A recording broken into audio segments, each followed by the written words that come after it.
much less serious note, let's talk about the Guardians. Tanner Bibee yesterday. Your favorite Guardian of all time. I know. I was texting. Bull has been obsessed with Tanner Bibee.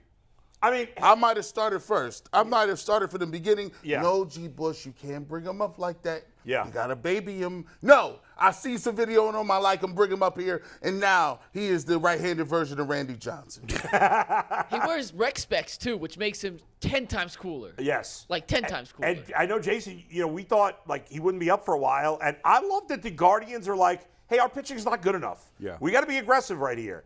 Now, I know Francona said there's no guarantee he's staying in the rotation. Oh, he's staying in the rotation. But he's got to stay in the rotation, right? He said they're going to keep him up and figure it out as they go. But now, if he starts getting blown up, Right. maybe they'll change their mind.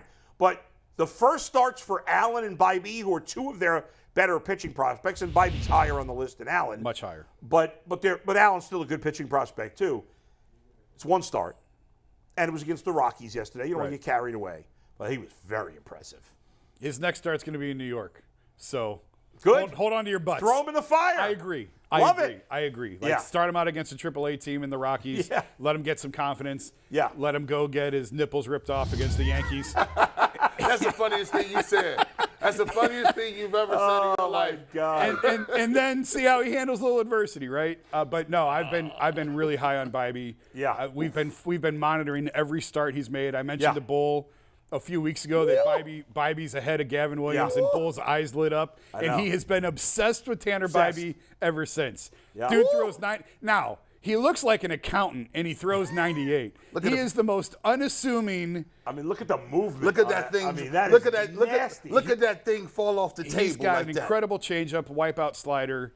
Like he's a 4-pitch pitcher. Yeah. He can get guys out with all 4 pitches. He's a big guy. I mean, he's not he's kind of thick.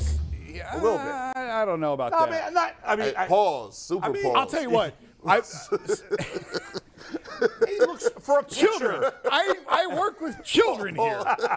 Jason, for a pitcher, he's put together. He doesn't look like Well, Tristan what's McKenzie interesting game. with him, Wait. so I went to the game. I want to see him pitch. Yeah. So I went to the game prior to the Cavs game. Okay. So I was watching with Meisel, and I'll tell you, his first pitch, we both said, like, geez, like his delivery is a little bit violent. And when the ball came out, I was like, that was 106 miles an hour. And we looked up the scoreboard, it was 94. I'm like, how's that possible? Yeah. It looked so much harder than what the gun registered, but he got it up to 97, 98. Well, I'll tell you, there are some pitchers that look like they're throwing harder than they are.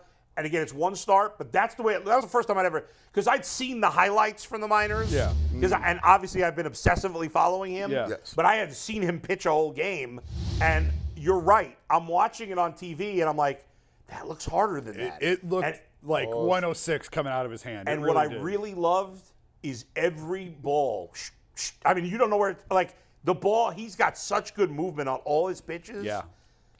I'm excited. I mean, What you mean you excited? and Gavin Williams, they just promoted him to AAA. Gavin Williams took Bibee's place in the rotation. He'll be up by May, possibly. He'll be up by June 1st. Yeah. And you know what? And I was talking to Zach yesterday. Yeah. That's a good thing because, like, we've talked about it before. They're going to have to make some moves at the deadline. They have everything they need to go get whatever it is they want. Yeah.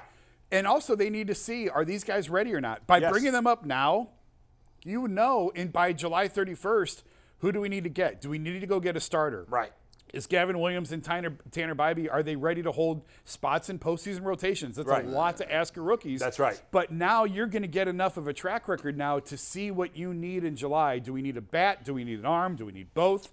Do we need a front of the rotation guy? Do we need a right fielder? What do we need to get? What do we need to allocate our assets to? If you wait till middle of June, end of June to bring these guys up, you may not have those answers. That's right. And, we're all I'm mostly complimentary, as you are, of the Guardians. My only criticism of them ever, pretty much, is when they don't spend money. Yeah. Or they slow down a guy's call up to the majors to get him the 7th year. They didn't do it with Quan. Yep. They haven't done it with Bibee. They haven't done it with Allen this year. Yeah. It's good to see. I like that. It's like, hey, and first of all, the division sucks. Yeah. Like, we know the Royals and Tigers Nobody's aren't running any away with good. this The thing. White Sox are a total Sox are a disaster. The Twins are fine, and they're all right. They don't scare but me they're at not all. running away with anything. This is their division to win, and they could have just said, you know what, we're fine. Let's be patient for a while. And they didn't do that.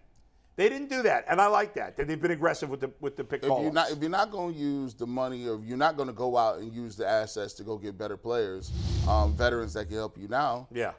I've always thought, like, just bring them up and see what they got. Because here's the thing: as a guy who's now, I'm watching every one of his starts. Because now I done followed him. Yeah. I done got into my YouTube time machine. I'm like, this dude is filthy, bro. I can't wait to see him up here. And now, guess what? Now the fans are like, oh, I like this young dude. At least I can dream and figure out whether or not this guy gonna be a part of the rotation. I love it. Because overall, the Guardians not playing that great. No, their lineup right now is a mess. Yeah. Nobody's really hitting. Right. You think you like Bibee? Wait till you see Gavin Williams. Zach Meisel told me that he's a clone of Garrett Cole in terms of his delivery. Big guy. He's a big guy. Well, Bibee's delivery looks just like Verlander. Almost to a T. Yeah, well, right. Daniel Espino was supposed to be the best of them all. And he can't stay healthy. He can't stay on the field. So Garrett Cole is well, I'm not. I don't want to. I don't want to call him Garrett Cole. I'm saying the delivery and the machination. But if he's 75% of Cole, I'll take it. But here's what's interesting. And listen, it's a long year. We know injuries are going to play a part in this, and you never know how this is going to shake out.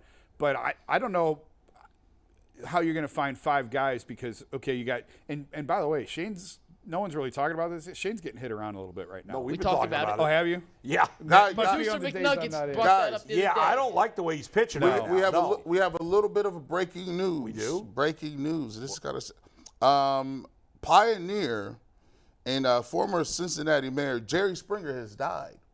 79 years old. That happened this morning, yeah. 79 years of age. Jerry Springer. Jerry Springer's. Jerry. I didn't see that. Yeah. Hey, before you get back to the point, Steve, take tagboard full, play the video. Tell me this is not, I saw this on Twitter, but this is identical. This is Verlander and Bibee's lineup. Wow. Good. Who Where did did that? Bibee grow up? California. West Coast guy. So he's not like he grew up in Detroit watching Verlander. But it is pretty identical. And you're right. Gavin Williams' windup looks almost identical to Garrett Cole. We'll have to do a side-by-side when he makes his nice debut job by as well, Matt Milner, whoever that is. That's crazy. I don't know how to do those side-by-side videos I have and no clue how to do overlays. that. I'm so I got no technologically clue. inept. But anyway, That was a good side-by-side, yeah. So for now, like again, this is the problem with Bieber throwing 92. The margin for error for him is so thin. He's getting hit around right now. Whatever. He's still your lead pitcher for now. You have him, Quantrill. Quantrill's been terrible. I know. But, Terrible. And Tito said, like, they know he's awful early, and he sort of straightens himself out. Savali, when he's healthy, say what you want about him. And then you've got Bibee, Logan Allen. If Gavin Williams comes Eventually up. McKenzie. Yeah. I knew I was forgetting one. And you still got Plesac, although I know you and I said put him in the pen. I think he's going to the bullpen. Yeah. So I don't know how you fit 7 into 5. And Gavin's not here yet, so let's remove him. So 6. McKenzie will be back at the end of May. So how you get 6 into 5, I don't know how they're gonna juggle this, but just something to keep an eye on. And I was talking to Zach yesterday. I just wonder how guys like Quantrill and Plesac feel when they see Bibee coming and they know Gavin Williams is behind them. I just wonder in the clubhouse what guys are competitive. They want to compete. Yeah. I don't know. It's just interesting. It's fascinating. And another thing by seeing these guys up, and if we end up seeing Allen and Bibee for the whole year at this point, and maybe Gavin Williams for 3-4 months, is that if you do, because we talked the uncomfortable conversations about Donovan Mitchell getting traded at some point. Shane Bieber's getting traded this offseason. Yeah. Right? I mean, there's just no way around that.